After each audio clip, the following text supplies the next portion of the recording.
An epic journey to chart a new course for animation captained by industry legends, sailing the uncertain seas of change, cresting the waves of what was and what would be, seeking ancient treasures but instead lost, adrift in time forever. Hi, I'm Dan Larson and this is the history of the Pirates of Dark Water.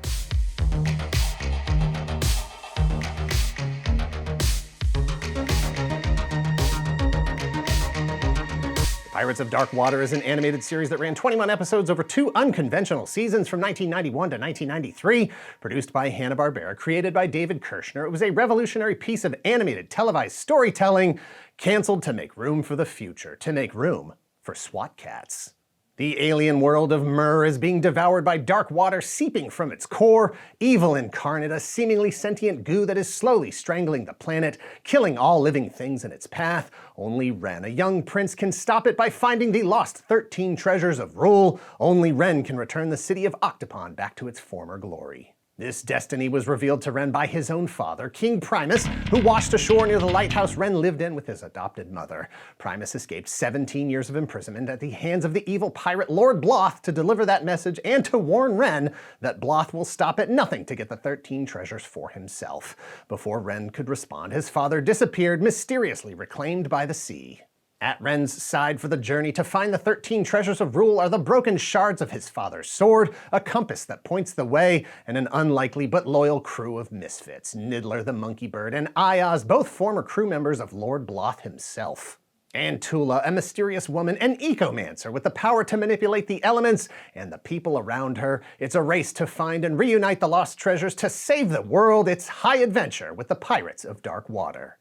Thank you to Magic Spoon for sponsoring this video. Click the link in the description below and use code TOYGALAXY for $5 off your order today. I am officially no key lime pie after 10 p.m. if I want to be asleep by 11 years old, which means that sweet snacks have a different effect on me than they did 20 years ago.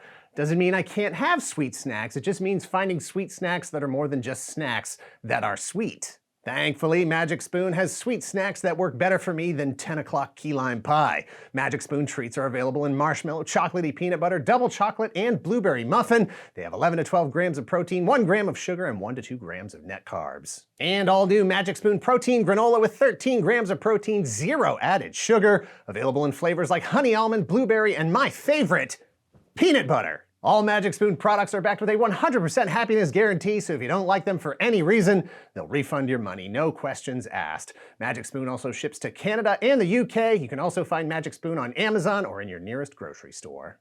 So click the link below or scan the QR code on the screen to try Magic Spoon treats or granola today and use the code TOYGALAXY for $5 off, or go to magicspoon.com/TOYGALAXY to save $5 off your order today. And thanks again to Magic Spoon.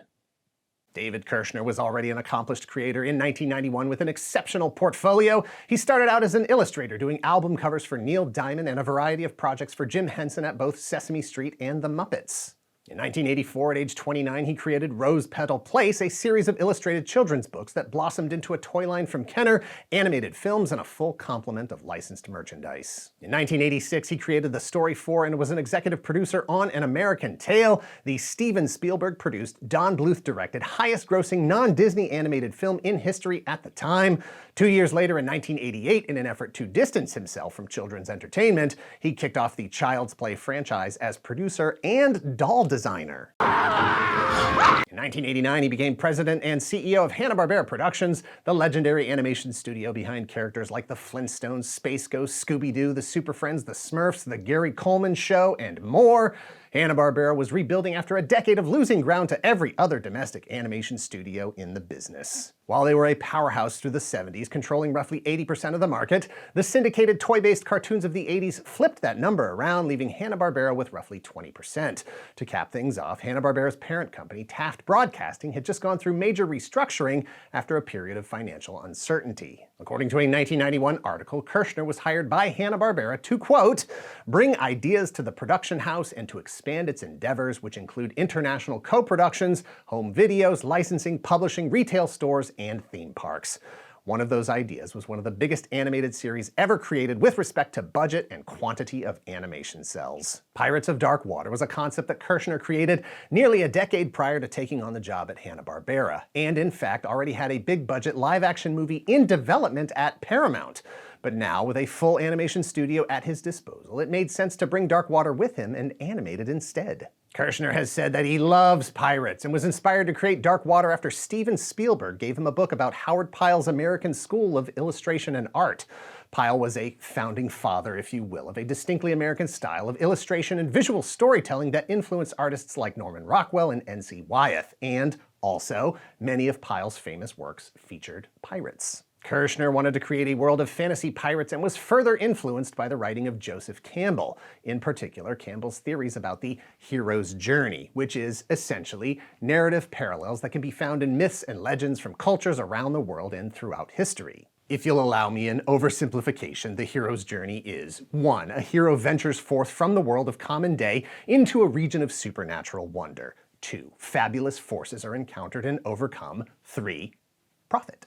Kirshner applied these ideas specifically to his fantasy pirates when he set out the 13 Treasures of Rule and Ren's evolution from orphaned lighthouse attendant to the Chosen One, destined to restore a dying planet to its former majesty and inherit the throne, and generally to the production of the series and associated licensed merchandise. Pirates of Dark Water began as a 5-part miniseries in February of 1991 and was, according to that same article, the most expensive animated project the company has undertaken, $500,000 each half-hour episode, and the most elaborate. Its half-hour episodes have double the 12,000 cells of a typical Saturday morning cartoon series. Dark Water was packed with an unprecedented cast of all-stars, including George Newbern as Ren, Jodie Benson as Tula, Hector Elizondo as Ayaz, Brock Peters as Lord Bloth, Roddy McDowell as Niddler, Earl Bowen, Tim Curry, Jessica Walter, Dan O'Hurley, Peter Cullen, and of course, Frank Welker. Dark Water, as it was initially called to avoid confusion with their own Peter Pan and the Pirates, premiered on Fox Kids in 1991. It was a 5-episode miniseries that aired daily from Monday, February 25th through Friday, March 1st. While Kirshner hoped for a full season order, Fox Kids president Margaret Loesch kept a very close eye on ratings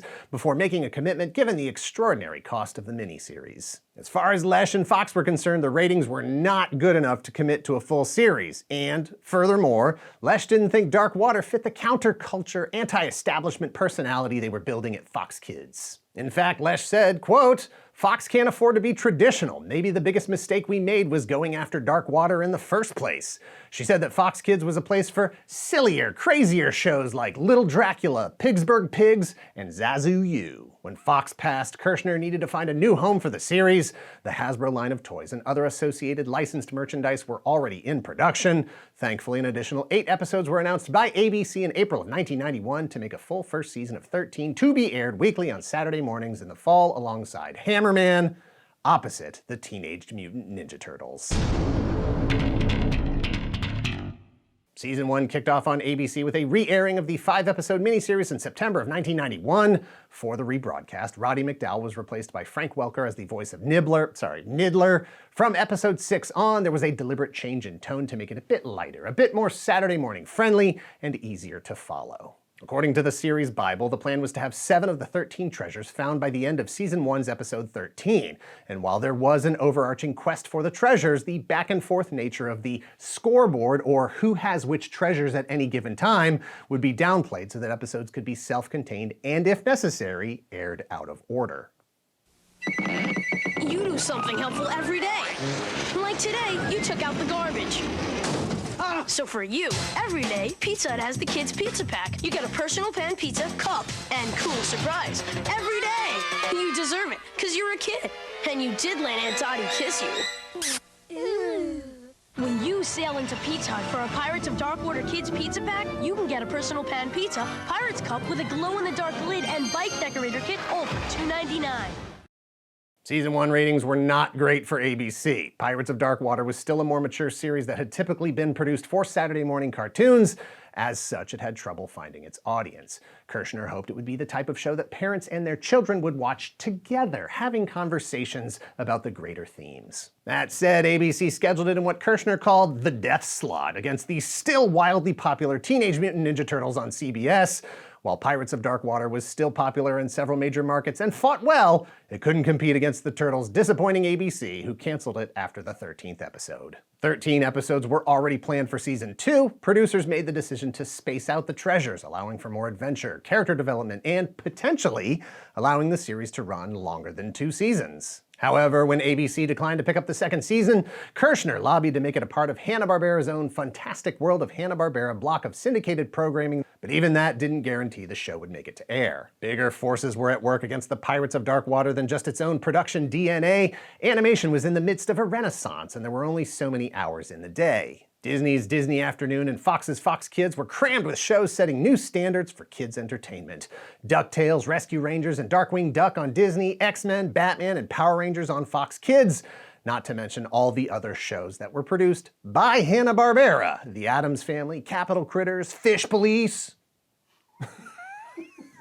And then there were the corporate machinations. While he was president and CEO of Hanna-Barbera, Kirshner believed that their parent company, Taft Broadcasting, was in the midst of preparing for a sale of either themselves, Hanna-Barbera, or both. Sure enough, in 1991, as production of Dark Water was taking place, Turner Broadcasting System, or TBS, purchased Hanna-Barbera and Ruby Spears from Taft Broadcasting for $320 million, then used their back catalogs to start a new cable station dedicated to animation called Cartoon Network. In April of 1992, Fred Siebert was named new president and CEO of Hanna-Barbera, replacing David Kirshner, leaving all ongoing projects, including Pirates of Dark Water, in doubt. Nobody wants to be judged by the other guy's projects, and that especially applies to new entertainment CEOs. Otherwise, the other guy would still be there. Cost was a major hurdle for the series from the beginning. The quality of animation required a greater number of animators working on each episode of each season. Money and time were doomed to meet at the crossroads of production delays. The first episode of Season 2 didn't air in syndication until November of 1992. 3 more episodes aired weekly through the end of that month. As production delays piled up, the final 4 episodes didn't air until May of 1993. Hanna-Barbera was left with no choice but to cancel the series after just 8 of the 13 Season 2 episodes were produced, and by that point, production resources had already been reallocated to Hanna-Barbera's next big hit, SWAT Cats: The Radical Squadron. Only 8 of the 13 total treasures were found when the final episode aired, with no indication that the series would ever return. Pirates of Dark Water was supported by a line of action figures produced by Hasbro, a single wave of 8 figures, and a heavily undersized version of the Wraith, Ren's pirate ship. Ren, Niddler, Aya, Zuli, Bloth, Conch, Mantis, and Jote. Each figure was a unique mold with no recycled parts. Heights varied between 4 and 6 inches. Each came with 1 or 2 accessories and a reminder that a character who was canonically called a monkey bird was better for business than adding a single female character to the assortment. Marvel Comics produced a 6-issue series in 1991. It was extended for a total of 9 issues that followed the story from the animated series. However, there was a 3-issue story at the end of the run that was an all-new original adventure. Sunsoft produced Pirates of Dark Water video games for both the Super NES and Sega Genesis that do have endings, but only the Genesis version has closure. Developed by different teams, they are actually different games with different play mechanics. A Pirates of Dark Water role-playing game was released in 1994 to limited fanfare. It was long after the series had already been canceled and the final episode aired. That said, we live here in the nostalgia future, and I wouldn't be surprised if a new Kickstarter popped up tomorrow for a new role-playing game. If you missed Pirates of Dark Water the first time around, or loved it and still feel the wound of the unfinished adventure, you have options for revisiting both the good and the bad. The complete series was released on DVD in August of 2010, or it is available for rent or purchase at a variety of streaming services. In 1996, TBS, including Hanna-Barbera, was purchased by Time Warner Entertainment. In 2000, Time Warner was purchased by AOL, a merger that is known today as one of the biggest mistakes in corporate history. Hanna-Barbera, as an active production studio, was closed in 2001. Time Warner spent the next decade spinning off companies in an attempt to reduce their debt as their stock price plummeted. Today, the Hanna-Barbera library, including Pirates of Dark Water, is in the hands of Warner Brothers Television. After his time at Hanna-Barbera, Kirshner continued to create and produce movies like Hocus Pocus, Curious George, The Pagemaster, TV shows like Earth, Final Conflict, and continuing credits on the Child's Play/Chucky franchise. In a 2023 interview with the YouTube channel Monsters, Madness, and Magic, Kirshner said that he too would love to revisit the planet Myr and all the Pirates of Dark Water in a live-action setting as a film, but at this point, it's just wishful thinking. There is no active public effort being made to bring it back to the big or small screen. Only 8 of the 13 Treasures of Rule were found over the course of the 21 episodes that aired. The treasures themselves were physical objects that did actually need to be physically reunited and plugged back into the planet's core to cure it of the dark water poisoning. But according to Kirshner, the treasures were actually things like perseverance, strength, grace, generosity, kindness, the kinds of things that would make Ren a better leader once he was back on the throne of power as King of Octopond. In this case, the real treasure truly was the friends they made along the way as pirates of dark water. Thanks for watching. Please hit like, hit subscribe if you're not already a subscriber. Thank you very much to those of you who already are. Please visit our Patreon at patreon.com/toygalaxy. Several different tiers to address your specific Secret Galaxy content needs. Check out the Secret Galaxy merch shop at secretgalaxy.shop. All merchandise is physically in stock and ready to ship. Links to all of this in the description down below. And let us know in the comments down below if you're still waiting for the rest of Pirates of Dark Water to come ashore. I never personally got into the show. I don't think I even knew it existed until I saw the toys years after the show was already off the air and wondered where they came from and who made them. That's not necessarily the show's fault. While I was still watching cartoons in the 90s, it was really more about the pre-existing properties I was already a fan of. Thankfully, that kind of brand loyalty and its ability to suffocate new projects is a thing of the past that we aren't burdened with 40 years later. We learned from our mistakes. Wink.